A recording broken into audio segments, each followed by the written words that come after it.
انت تقعد مع خطيبتك كده في لحظه تجلي وتقول لها بصي، انا هقول لك نهايه الحوار، انا هقول لك كلمتين تحطيهم حلق في ودنك كده يبقى جبنا الحلق، وهقول لك كلمتين تحطيهم دبله في صباع كده يبقى جبنا الدبله. امال اعمل لك ايه يا حبيبي؟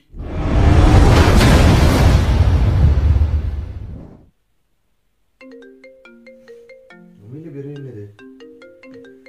جو تلج.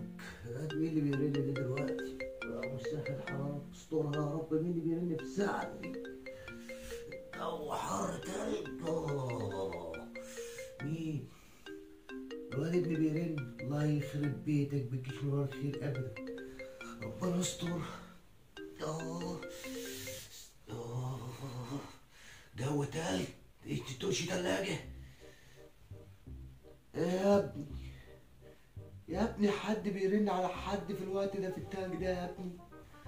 يا ابني انا عامل بقى شتوي زي النمله. الله يخرب بيتك بترن ليه دلوقتي؟ يا ابني الجو ساقع، ده انا نايم ركبي في قلب بوقي. قول. انا عارف بيجيش من وراك خير. الجوازه باظت؟ طب ما تبوظ ولا تولع؟ طب وانا اعمل لك انا ايه يعني؟ بترن عليا في عز النوم والجو ترجع عشان تقول لي الجوازه باظت؟ طب ما تبوظ يا اخويا. الجو تلج. قول يا اخويا. وانا يا ابني امبارح مش قعدت مع حماك ومظبط لك الدنيا وان شاء الله خير؟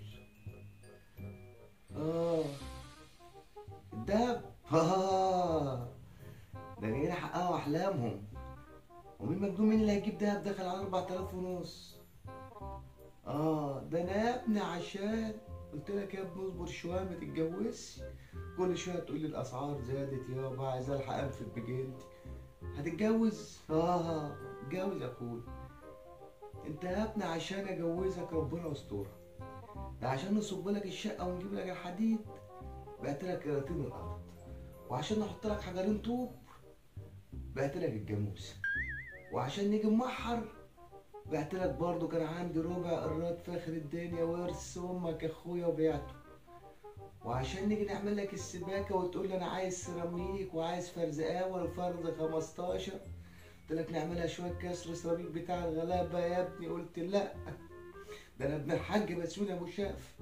ليه يا ابوك كان وارث عشان تعمل شويه سيراميك وشويه سباكه يا حبيبي. قلت له انا عايز باني، كنا بنستحمى في الطشت زمان يا اخويا. قلت له انا عايز يابا باني وعايز قعده بلدي وقعده فرنجي. هو اللي مزنوق يا حبيبي بيعمل حمام في اي حته. الله يخرب بيتك. بعت لك الحمار اللي كان حالتي اللي كان بيمشيني من ساعه ما بعت الحمار اللي في الفطار ما اعرفش اتحرك. ابيع لك ايه تاني؟ ابيع لك ايه تاني ومفيش غيرك؟ الله يخرب بيتك. انت سنك كبر ان شاء الله تجيب 40 سنه. انا اعمل لك ايه؟ انت يا ابني على ما تتجوز يكون الشهرتين اللي حيلتك طاروا ويكون سنانك وقعت.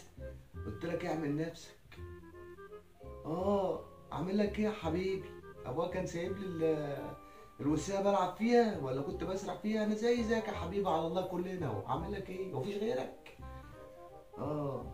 بص يا حبيبي، بص يا حبيبي، صلي على رسول الله. الصبح كده ان شاء الله ربنا يسهل بس اما انام والجو تلج.